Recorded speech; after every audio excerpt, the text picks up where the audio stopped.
Good morning, everyone, or good afternoon, depending on where you are joining us from. My name is Magdi Hanna. I am your host for this wonderful webinar today by Robin Goldsmith. This webinar is about Make Test Metrics Work for You. I'm pleased and thankful and grateful for Robin to be with us today to share his experience and his knowledge with us. He's got quite a bit of experience. I've known Robin for a long time. Aside from the fact that he is really an international figure, he's one of the senior instructors at the International Institute for Software Testing. This webinar is hosted by the International Institute for Software Testing, the leader in software testing, training, and professional certifications. Please visit us on social media. Also, go to our website at www.testinginstitute.com to see our upcoming calendar and future webinars. Robin is also doing another webinar in a week from now on Tuesday on estimating testing effort. He will tell you all the details about that.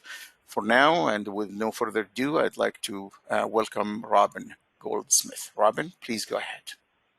Thank you very much, Magdi. Welcome, everybody. Some of you have attended some of these webinars before. Some of you maybe have met me in other contexts and classes or conferences and so forth.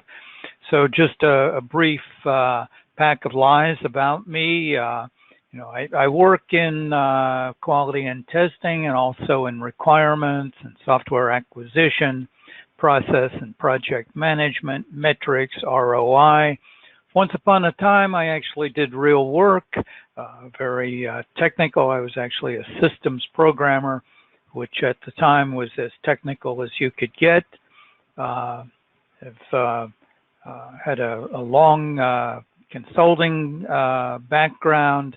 I've been fortunate to be a member of several working groups that were developing revisions of IEEE standards, 829 on testing, 730 on software quality assurance, and I'm currently involved in one on software acquisition. I've been a subject expert for the International Institute of Business Analysis for Babok version 2, for searchsoftwarequality.com, which is part of techtarget.com.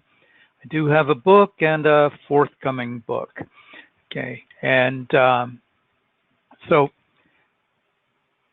this webinar is a preview for a full-day course called Test Process Measurement and Improvement, which will be presented live online on Thursday, September 10th, all day.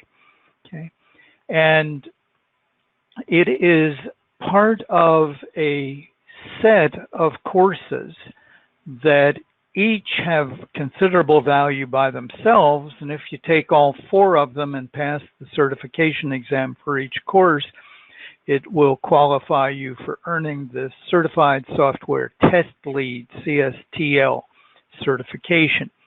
So this is, Magdi mentioned, we've been doing a set of webinars, each geared to one of the CSTL seminars. And in addition to the live courses that we're doing in September, you can also access a variety of courses of mine that are recorded, including the 4 that qualify for the CSTL. And we also work with you directly on site or these days online, and in a variety of capacities, both providing training and consulting and working directly with you on projects. So if you would, please enter in the Q&A any issues or objectives that you have for today. What brings you to today's session? So I'll give you a second to type those in there. This helps me understand a little bit about where you're coming from. hopefully be able to tailor presentation a bit to your particulars. So if you would, please put into the questions tab your issues, your objectives, your questions. What brings you to this webinar today? I know it's not to get out of the office. That's the one thing I'm pretty sure of. So give you another second or two to do that. I don't want to delay us too much longer.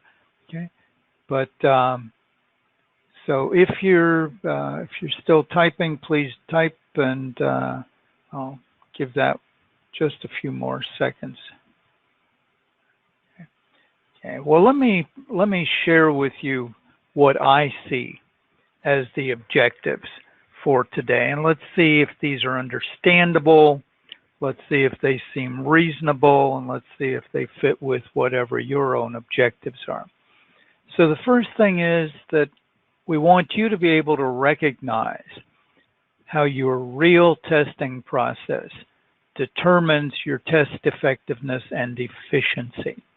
Okay, and there's some important things there. One of those is a real testing process, because that's a critical element. We'll be discussing that further, because a lot of people aren't aware of or sure of what their real testing process is. And we do want you to be able to identify how to measure processes appropriately and to define the critical few testing measures you need to get and keep getting needed quality. So hopefully these are understandable, reasonable for why you're here, and fit with your objectives. Any additions, corrections, questions, please put them into the questions tab. Okay, and I'm going to continue on the way here. So I'm also going to ask you to put into the questions tab, what do you currently measure about testing? How do you use it? And how well is it working for you? So if you would, we really need to get some information from you on this, because this is going to be instrumental in your learning and everybody's learning. So give you a few minutes there. Okay. And we had a couple of objectives: implementing a test management tool and looking for tips on metrics and reporting, looking for greater understanding and potentially different metrics for managing quality and software testing. Now, if you're looking for different metrics, that suggests that either, well, that you do have some metrics now and that they're not giving you what you need. So please clarify here, elaborate, what do you measure about testing? What do you use it for? And how well is it working for you? Okay, so thank you, Jenny and Mark, for your entries there. And okay, so Aria says quality and priority. Okay, so you're measuring quality, or you're using your measures for quality, or determining priorities. Mark says tracking defects. Anna says defects, similar. That's pretty common. Anything else that anybody is measuring? And what's it used for, and how well is it working for you? So let's see. So I use measures to track QA productivity and effectiveness. Excellent.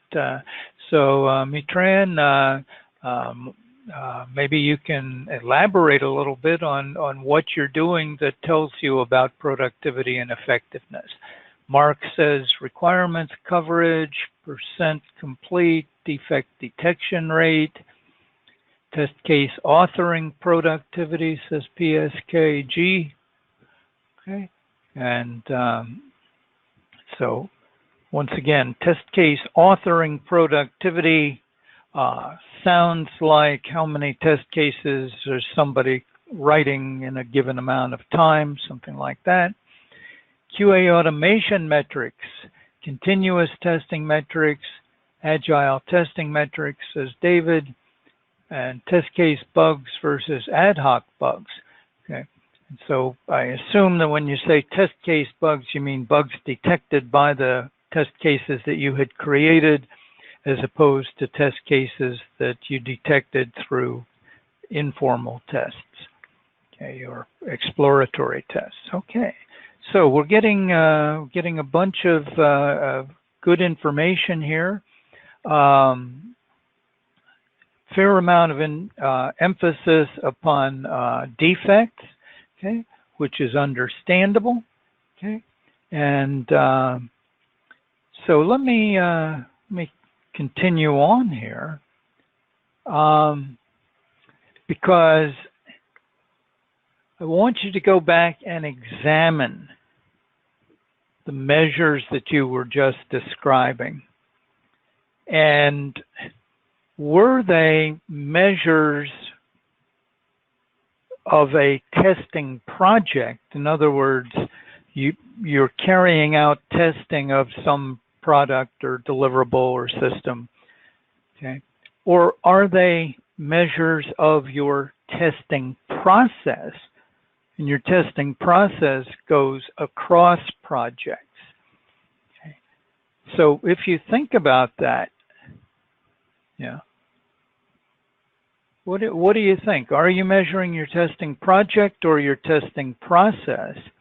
And what's the difference between measuring your testing project and your testing process? And what difference does that difference make? So if you would, please put that in the okay, in the Q&A. Okay. So okay. So for instance, bugs, and defects, which several of you mentioned, is really a test project measure. Now, there may be aspects that relate to your testing process, but generally we're reporting on bugs for the purpose of identifying them back to the developers so that they will get fixed. Now, there may be some other aspects to that, as PSKG mentioned, comparing the bugs from formal test cases versus those from ad hoc testing. But yeah, are you measuring your testing project, or are you measuring your testing process? And how do you see the difference between those two? Is that something that you actually see as a difference? And what difference does that make?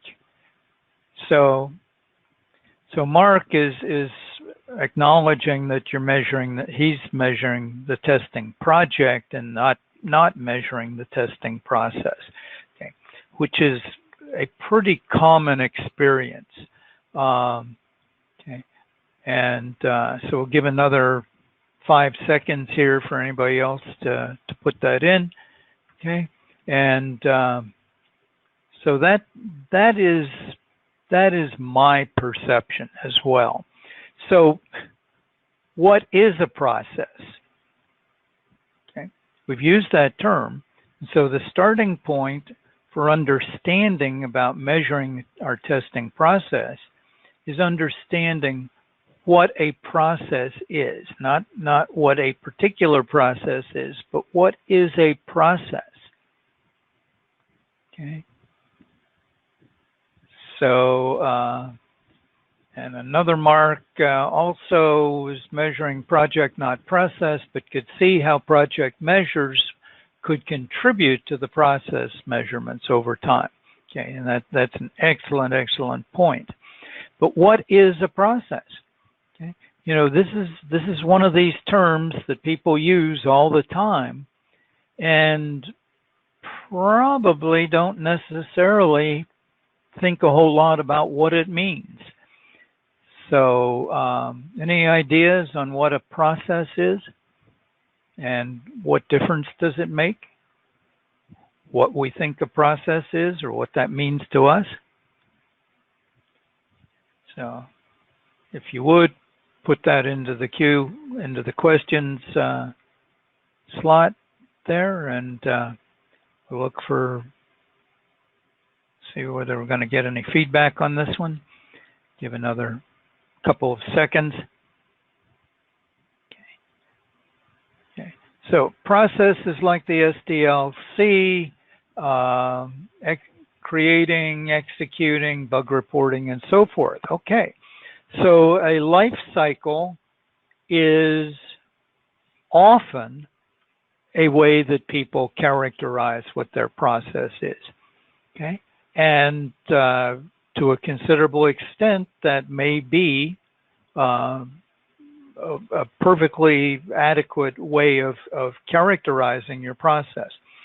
But a process is more than just a life cycle. So let me share with you a common definition. So when people typically, when I ask this question, it's very common that people say something to the effect that a process is a set of steps or actions that should be taken to achieve a desired result. That's a pretty common definition of what a process is. And there are only a few issues with this. One is it's not right. Okay? It's partly right, but it's not completely right, and in fact, it tends to mislead us. So a process does include steps and actions. It also includes beliefs and customs and practices and skills and knowledge that together produce a result. So if you've got a result, it is due to the process that you have followed. Okay? And what's important to realize is that you have a process whether or not it is recognized. The process exists. It may or may not be recognized. And a process may or may not be intended or even desirable. So if you are getting undesirable results, they are still due to the process that you followed. Pretty good chance that it was not intended to produce undesirable results, but the process itself was intended, just not consciously perhaps. Now, the reason that understanding what a process is, and then specifically what your process is that it enables you to predict your results. So many of you are familiar with the common definition of insanity that's attributed to Albert Einstein, doing the same thing over and over again and expecting different results. Okay. What that says is that if you repeat the process, you're going to get basically the same results. So if you expect to get different results, that's insanity. Now, there are two types of processes. There is the real process that is actually producing your results, and often it's unrecognized. And then there is the presumed process. The presumed process is what you think is producing your results. Often, the presumed process is a defined process. And a defined process is one that more than one person knows. Often, defined processes are documented, but they don't have to be documented to be defined. So for instance, if I ask you, what are the practices that you follow when you get into an elevator? Okay. I think everybody would pretty much say, well, you face forward and you don't talk. That's a defined process. Okay. And in fact, when somebody turns around or talks in the elevator, it can make it very uncomfortable for everybody else. So that's not a documented process, but it's a defined process. And where this comes into play is when we want to change our results. In order to change our results, what do we have to change? We have to change the process. Now, which process do you think people ordinarily change? The real process they may not even be aware of, or the presumed process that they think is producing their results? Well, they're going to change the presumed process. If the presumed process is different from the real process, if the presumed process isn't actually producing our results, changing it is unlikely to produce the desired changed results. So in order to actually change our results, which process do we need to change? The real process or the presumed process? Okay. We need to change the real process. And in order to change the real process, we have to recognize what it is. And that's not always easy. So the real process that is producing our current results is often referred to as the as-is or current state process. And the process that will presumably produce our desired changed results is often referred to as the should-be or future state process. Now, the should-be process is our requirements. Our requirements are based upon the should-be process that will presumably produce our desired changed results. Okay. Many of you are familiar with the term silo. So some of you have seen silos on farms. A silo on a farm is a tall, typically cylindrical structure that's used to store food for animals. Okay? And if you were inside of that silo, you would have a very narrow view of what was going on. You would have no view of what was going on outside the silo, and probably not even awareness, let alone knowing what's going on in the silos next to you. Well, organizations tend to act as if they are in silos. And so the key to understanding and suitably changing our processes is to measure the process at key points from the beginning to the full end result. And that means outside of the silo, not in the silo. Okay? And that's hard because when you're in a silo, it's real hard to realize it.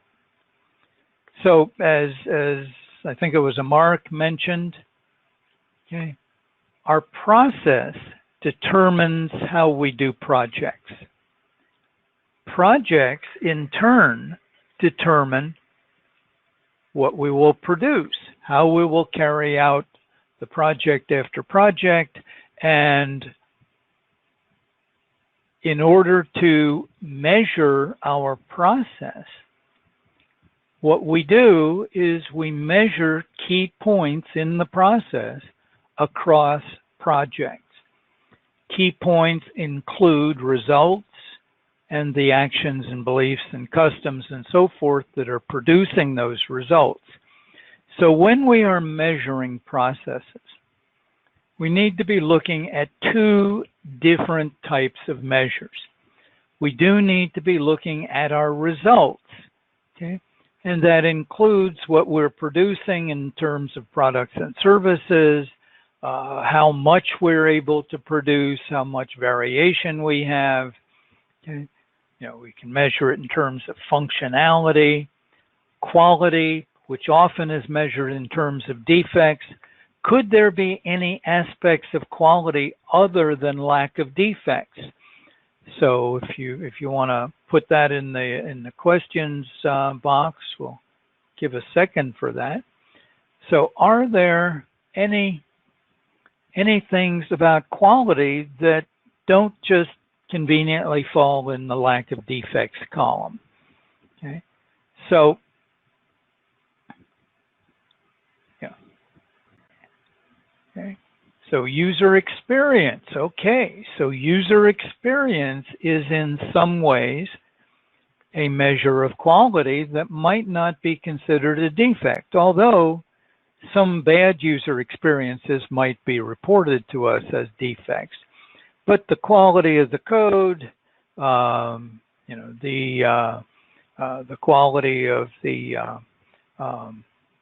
requirements, of the design, okay, all of these are part of quality that are not necessarily identified from what we typically consider to be defects.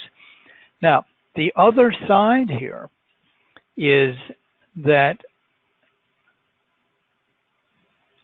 and performance is another result that we need to measure, but the other side here is that we also need to measure the things that are causing these outputs, these results, okay? And that includes what we do as well as what our inputs are, both in quantities and qualities, okay, and costs and so forth. And we need to measure our methods. You know, what is it that we're actually doing and what kind of skills and knowledge did we have in doing them? So we need to know the results on the left-hand side to know how we're doing. And we need to know the things on the right-hand side because those are the things that we're going to address in order to improve the results on the left-hand side. The results on the left-hand side don't improve by themselves. Okay? So the things on the right-hand side are our real process. And ultimately, our real processes are producing particular results.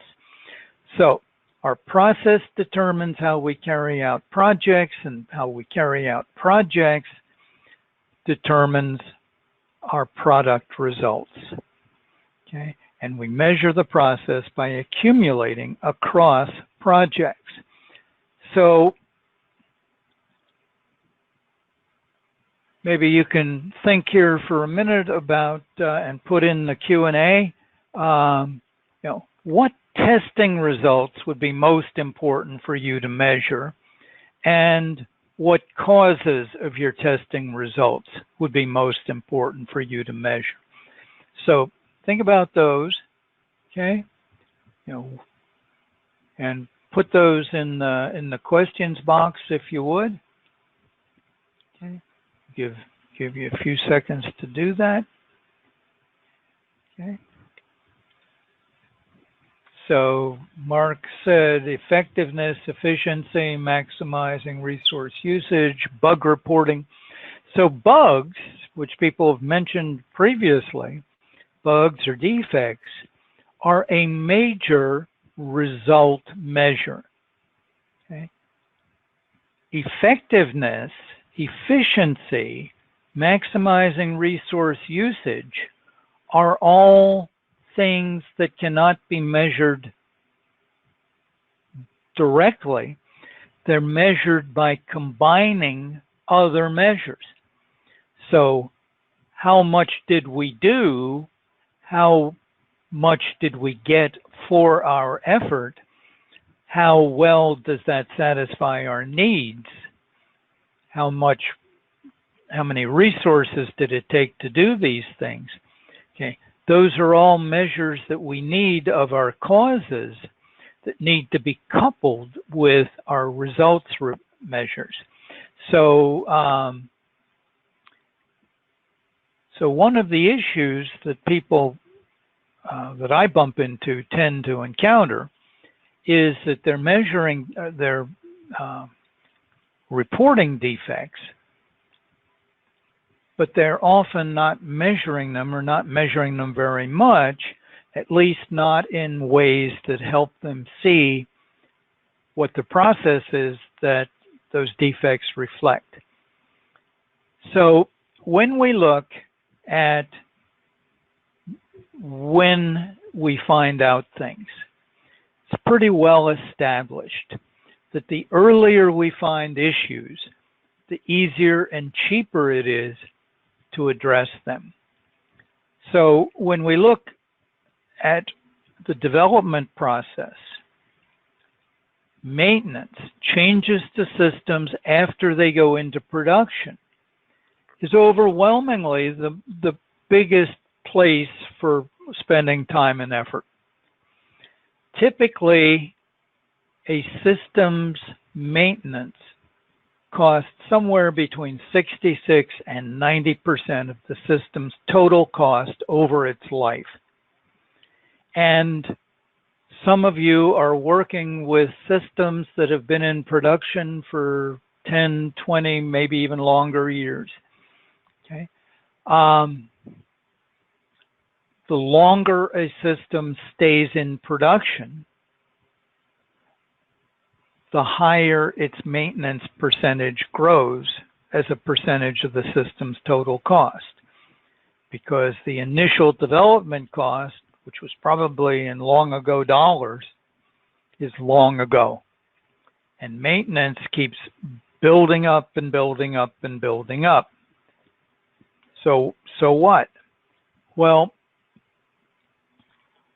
there's a lot of mistaken conventional wisdom, I call it conventional wisdom, that says that maintenance is mainly due to new and unpredictable requirements. In fact, most maintenance is actually finishing and completing and correcting development which was done wrong or not done in the first place. Okay. Reacting to wrong and missed requirements is the main reason for maintenance. Okay. People do stuff wrong, they don't do stuff right. Okay. And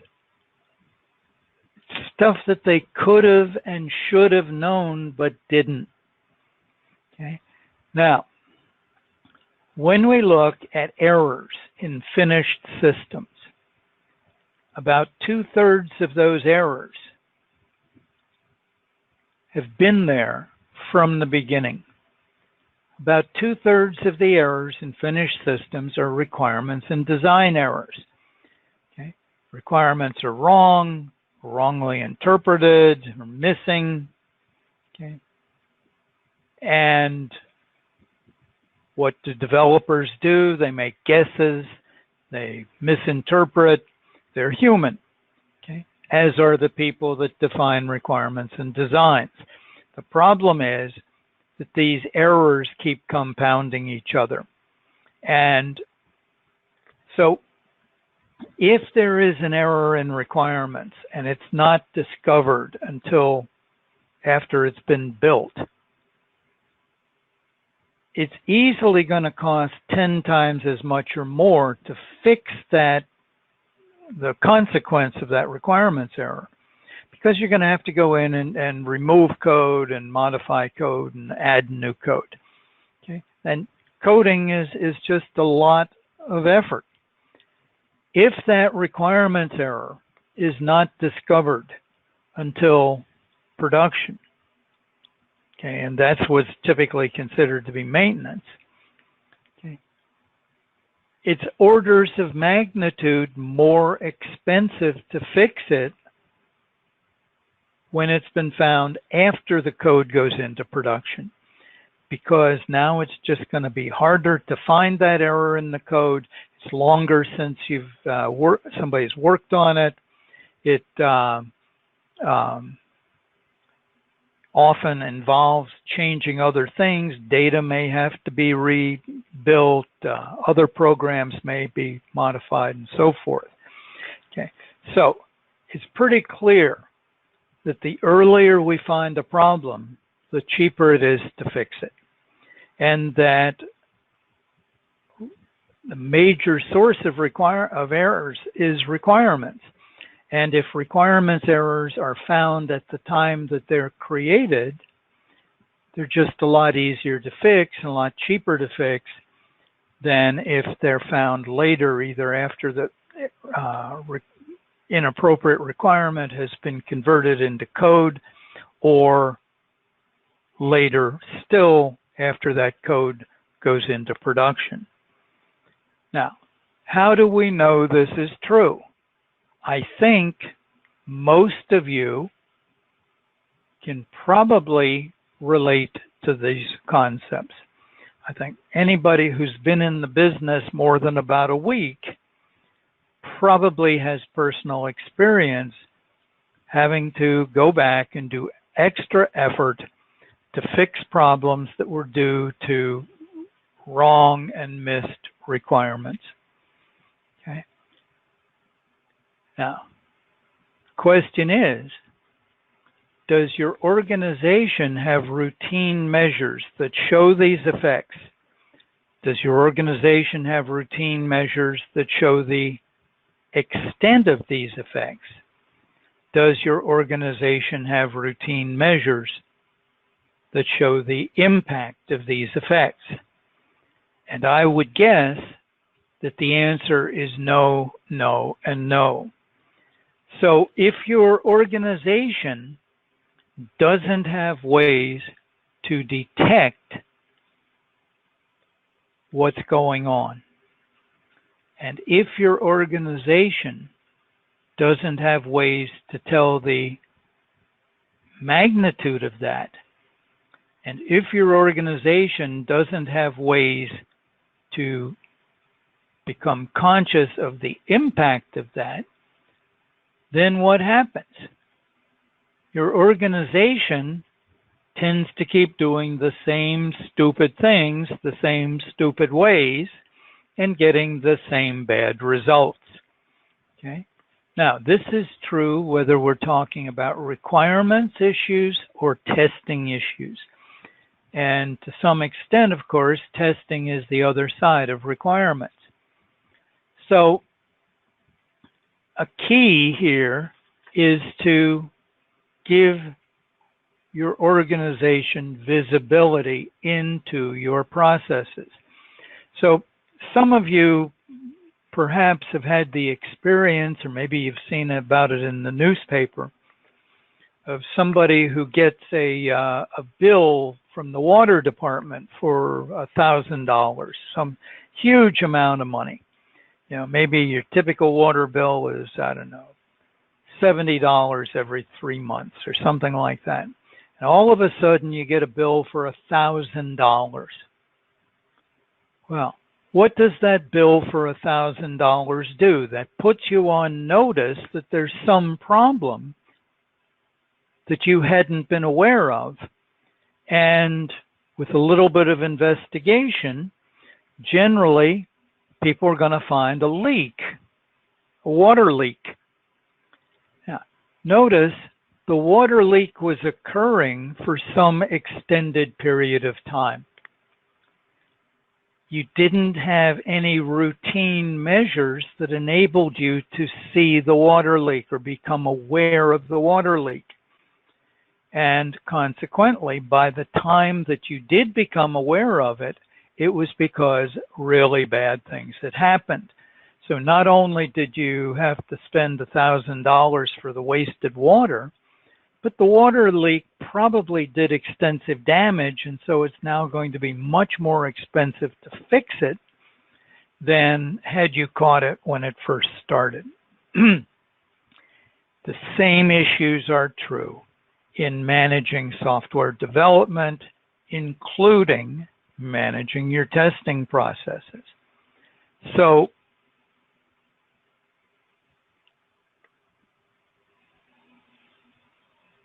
ultimately, you need to come to grips with what are the things that we need to pay attention to that indicate how well we are doing, both in terms of effectiveness and efficiency. And so what are the results that we would be measuring? What are the attributes of the code or the tests, okay, that contributed to those results? Okay, and when are those things occurring? So if you're going to improve your testing process, what are some of the things that you need to measure there? So put into the questions box, what are the attributes of the code? What are the attributes of your testing that would be important for you to measure? Okay, and result measures would include things like defect categories. So what defect categories might be important for you to know, and what any other results measures that would be important for you to know? Defect categories is a major one, of course, that testing tends to come to grips with. Okay. So put some of those into the questions box, if you would. And so, because you're going to be getting more value when you do the thinking here. So the life cycles, okay, life cycle phases, okay. So you need to be gathering information from each of the life cycle phases. Now, if you are in an agile environment, that can be somewhat hidden, because agile tends to mask or obscure the traditional life cycle phases. The fact is, the life cycle phases, the activities, occur, whether you're in agile or some other method of development. Okay, but the agile tends to mask that. So instead of having a requirements or an analysis phase, you've got a user story definition and prioritization phase and so forth. So besides your life cycle phases, what other attributes of the code, what other attributes of your testing would be important for you to measure? Okay, so gaps in requirements, says Anna. Okay, good. Good. And how do you tell that there's a gap in requirements? Okay. Generally, that's not something that you identify directly. You identify that after the fact. Could you identify it more directly? Okay, possibly. Okay. Okay. So, so Tran says, I need to know if a defect is valid or working as designed. Too many bugs working as designed tells me that QA doesn't understand the feature or requirement and needs training, or that the design is not correct. Okay, root cause. Okay, well, what we're doing here is gathering in data that will help us then analyze and identify the root causes. Okay, so that's right in there, Jenny. Good point. Okay. Any additional code or test attributes or defect categories? Requirements bad, yes. Okay. Yeah. So coded as designed generally indicates if there's a problem that the design is wrong. Okay. Performance and security. Okay, good. Okay. Well-defined acceptance criteria. Good. Okay, so those help us zero in on whether the requirements, typically in form of a user story, have been satisfied. Okay, so excellent. Well, this is an area where I encourage you to think further. Okay, and so some of the other attributes that you need to be attentive to: code size, complexity. Okay, so what's the issue with code size? Okay, whether you measure it in lines of code or function points or screens or windows or methods or classes. Okay, as long as you've got something consistent, okay, what we tend to know is that the bigger and more complex something is, the more likely it is to have problems.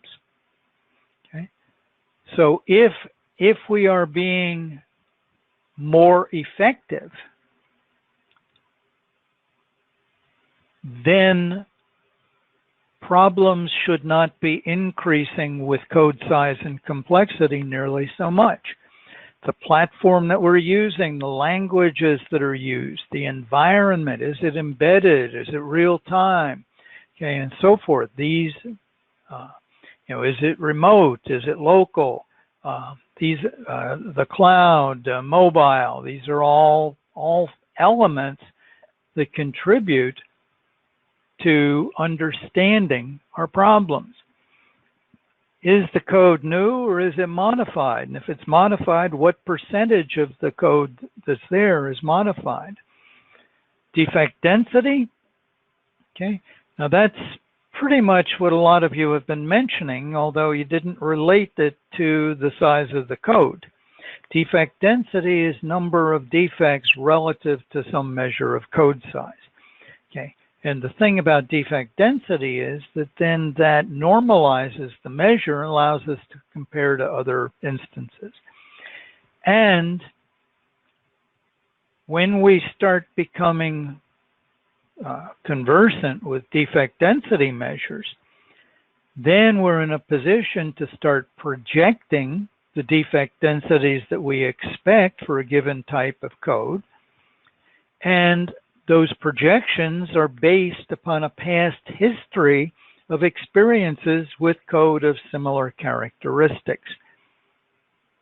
Okay. Our various development practices, what methodology are we using? As simple as agile or not agile? Okay.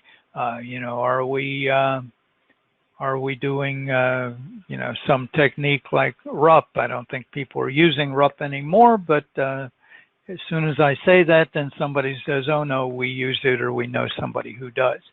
Okay. Or if you're using my methodology, which I call proactive testing. Okay.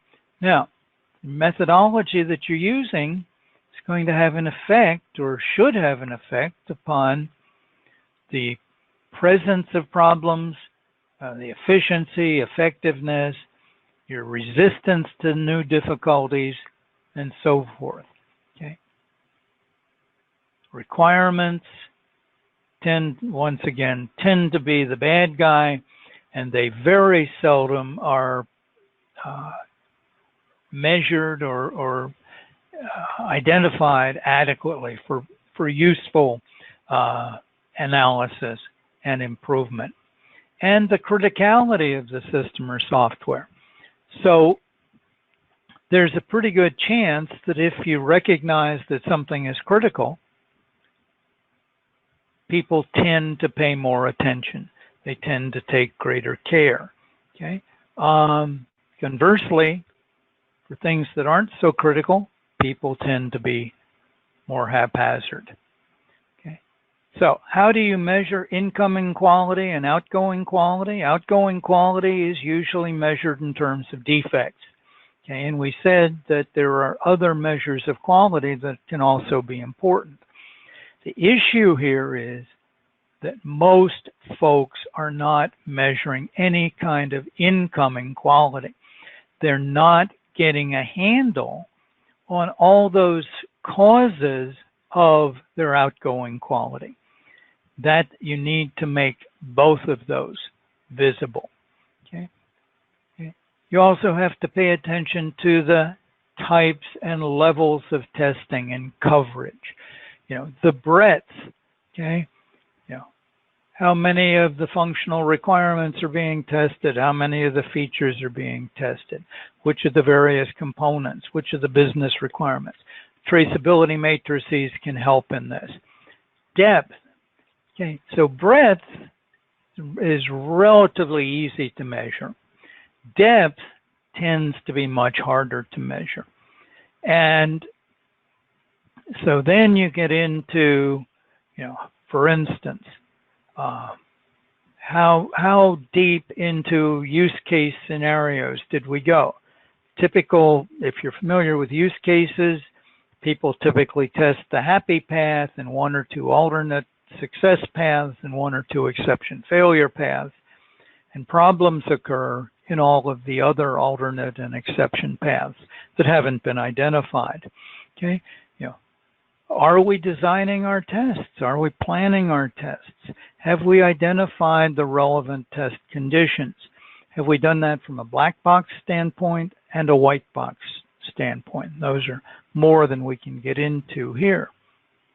Okay, and information like the skill and experience and number of testers. Does it make a difference whether we have professional testers, people who specialize in testing? What about if we're relying on business analysts to do the testing, or if we're relying on the users to do the testing, or if we're relying on developers to do the testing? Okay. And what kinds of skills and skill levels tend to go along with each of those different categories? Now, people often think that the number of tests is a measure of coverage. Well, it's very common that people have a lot of tests of the same thing, a lot of redundant and superfluous tests, and don't really get a whole lot of coverage in terms of code or design or requirements. Okay. And then we also need to be attentive to the different types of testing. So most of our testing is functional testing, but we also have what I call special tests. Okay, some people refer to them as environmental tests. Things that the characteristics that we're mainly concerned with are not unique to that particular application. Okay, probably the most common ones are load testing or performance testing, stress testing. Okay, but there are variations like reliability testing, testing what happens over a long duration. Security testing, backup and recovery, testing for various configurations, testing about compatibility with other hardware and software. Localization, okay, that relates to testing for languages and cultural practices and so forth. Okay, we tend not to test our distribution and installation of products. Okay, that's the first place that users encounter difficulties. We tend not to test the maintenance and support of systems. We test the system, but we don't test whether it can be maintained and supported.